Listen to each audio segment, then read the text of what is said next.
ರಾಜ್ಯದಲ್ಲಿ ಎಸ್ಐಆರ್ ಪ್ರಕ್ರಿಯೆ ಮುಗಿಸೋಕೆ ಇನ್ನು 4 ದಿನ ಬಾಕಿ ಇದೆ. ಆಗಸ್ಟ್ 8ರಂದು ಎಸ್ಐಆರ್ ಪ್ರಕ್ರಿಯೆಗೆ ಕಡೆಯ ದಿನ. ಮತದಾರರು ಗಣತಿ ನಮೂನೆ ವಾಪಸ್ಗೆ ಕೌಂಟ್ ಡೌನ್ ಶುರುವಾಗಿದೆ. ಎಸ್ಐಆರ್ ಫಾರಂ ಭರ್ತಿ ಮಾಡಿ ಬಿಎಲ್ಒಗಳಿಗೆ ಕೊಡಲೇಬೇಕು. ಇಲ್ವಾದ್ರೆ ಮತದಾರರ ಹೆಸರಿಗೆ ಕರಡು ಪ್ರತಿಯಲ್ಲಿ ಕೋಕ್ ನೀಡಲಾಗುತ್ತೆ.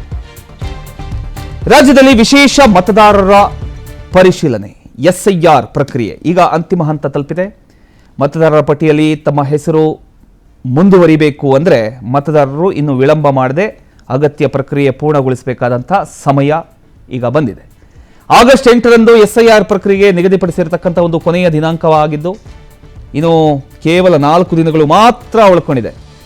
ಹೀಗಾಗಿ ಇನ್ನೂ ಅರ್ಜಿ ಯಾರ್ಯಾರು ಸಲ್ಲಿಸಿಲ್ವೋ ಅಥವಾ ಅಗತ್ಯ ದಾಖಲೆಗಳನ್ನು ಯಾರ್ಯಾರು ನೀಡಿಲ್ವೋ ಕೂಡಲೇ ಕ್ರಮ ಕೈಗೊಳ್ಳುವಂತೆ ಚುನಾವಣಾ ಅಧಿಕಾರಿಗಳು ಮನವಿಯನ್ನು ಕೂಡ ಮಾಡ್ಕೊಂಡಿದ್ದಾರೆ.